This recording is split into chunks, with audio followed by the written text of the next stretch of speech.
Hello, have a very nice day. बड़ी लंबी जद्दोजहद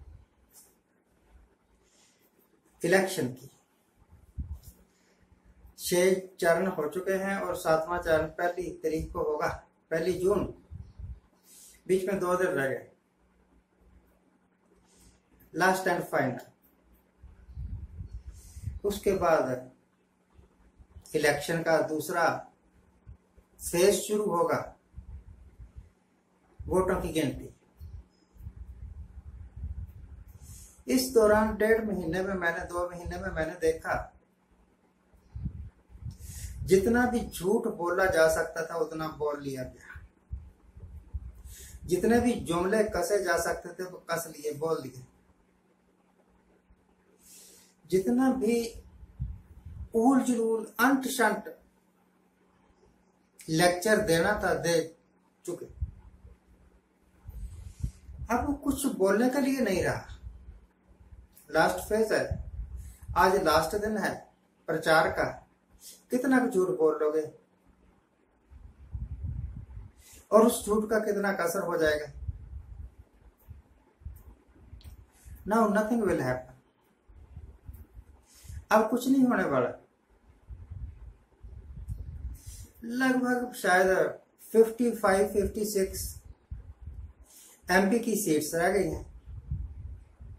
हमारे जहां हिमाचल में भी 1 जून को ही वोटिंग होगी।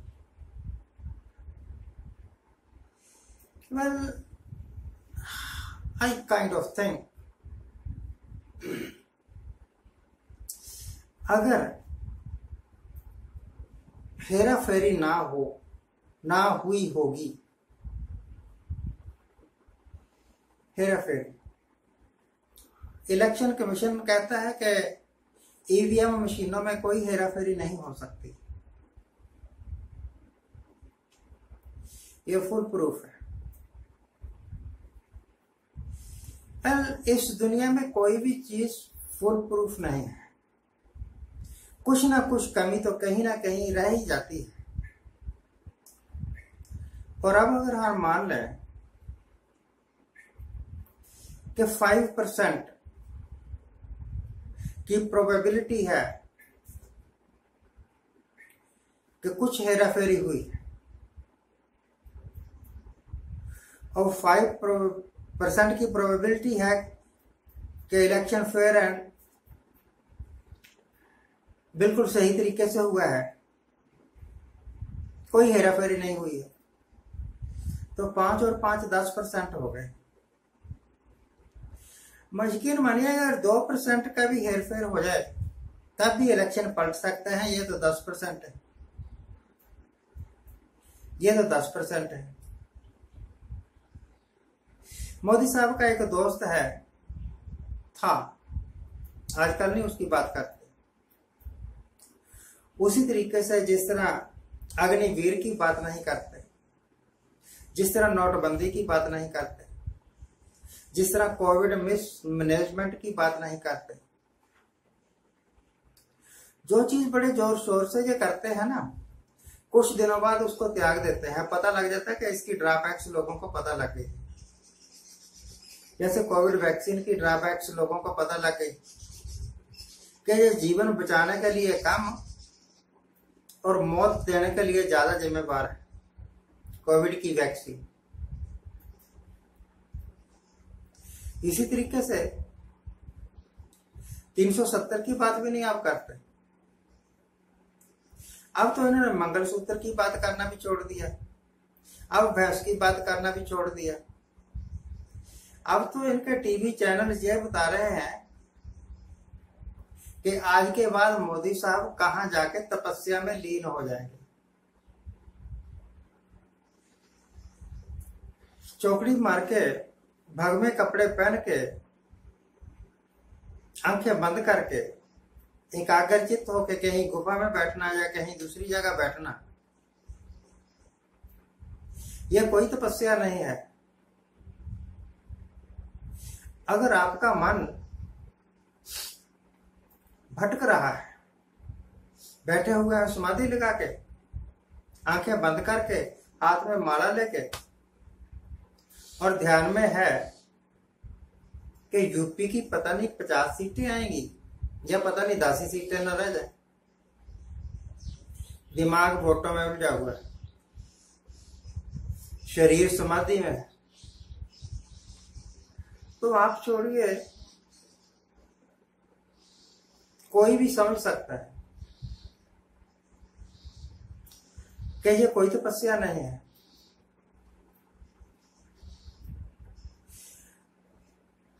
नामदेव जी की एक तुक है, कहने लगे कि अन्न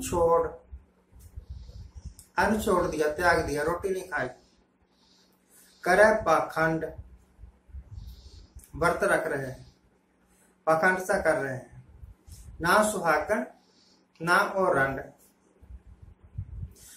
साहब जहां भी जाते हैं तो ऐसे बोलते हैं,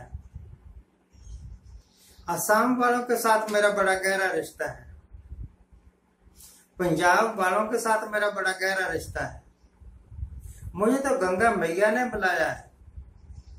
और अब इन्होंने कहना शुरू किया तो 2 दिन कहा, फिर पता लग गया कि ये तो बड़ी गड़बड़ हो गई। अब कहना बंद कर दिया कि मुझे तो भगवान ने सीधा भेजा है। अरे सभी को भगवान ही भेजता है, सभी को भगवान ही भेजता है। अगर आपको भगवान ने ही भेजा है फिर तो आप भगवान के दूत हो गए। अब भगवान के दूत को क्या पड़ी है 200-300 रैलियां करनी, रोड शो करने कि वोटें मुझे दो। आप जहां भी वोट डालेंगे मोदी को मिल जाएगी वोट। भगवान का बंदा है, भगवान को याद कर। कहने को मैं भगवान का बंदा हूं, मुझे भगवान ने डायरेक्ट भेजा है और दौड़े हुए हैं कि मैं एक बार फिर प्रधानमंत्री बन जाऊं। तो लालच प्रधानमंत्री बनने का ज्यादा है ना, भगवान के करीब जाने का लालच थोड़ा है। वो बाप, वो बेटा जो अपने बाप को याद ही कभी नहीं करता, वो बेटा जो अपने बाप की या मां की अपनी सेवा ही कभी नहीं करता, वो बेटा बेटा नहीं होता, हराम का होता है। मोदी साहब कई बार मैं कहते सुनता हूं, मुझे गंगा मैया ने बुलाया है, और भी पता नहीं किस किस ने बुलाया है। कभी यशोदा बहन ने भी बुलाया आपको? बुलाया तो होगा, कह नहीं होंगे। कौन पत्नी कहेगी? मुझे नहीं पता कि उसका नाम यशोदा मैया है या क्या है। वो यशोदा मैया नहीं, यशोदा मैया तो कृष्ण के साथ जुड़ गया ना वो कनेक्शन। ये पता है मुझे कि ये शादीशुदा है, मीडिया में बताया गया है। अगर शादीशुदा है, हर एक की बात सुनते हैं, हर एक की बात करते हैं, सभी के साथ रिश्तेदारियां जोड़ लेते हैं, कभी गुरुद्वारे में जाके लंगर बांट रहे हैं, कभी रोटियां पका रहे हैं, पता नहीं क्या क्या कर रहे हैं पकांड। कभी प्यार से, कभी दिल की गहराइयों से अपनी वाइफ को भी याद किया है। एक बार प्यार से बुला लेते, क्या पता वो आ ही जाती, क्या पता वो इंतजार ही कर रही होती। पति पत्नी का संबंध अति गहन संबंध होता है, गंभीर धीर संबंध होता है। अगर आप उसी संबंध को नहीं निभा सके तो बाकी जो अभी आप कर रहे हैं ना वो सब पाखंड है। चाहे गुरुद्वारे में जाके झाड़ू लगाओ, चाहे रोटियां पकाओ, गुरु जानता है, वो अंतर्जामी है कि ये आदमी जो झाड़ू लगा रहा है या रोटी पका रहा है या लंगर बरता रहा है, इसी ने किसानों पर बहुत जुर्म भी किए थे। किसान सड़कों पर ना चल सके, सड़कों पर कीलें गिरवा दी थी। एक ऐसा जालिम राजा जो सड़कों पर कीलें गिरवा दे, मैं तो नहीं समझता कि उसको वोट डालनी चाहिए। ऐसे जालिम राजा को वोट क्यों दें जो हमारी बात ही ना सुने। Thank you very much for watching. Keep watching. Please subscribe my channel.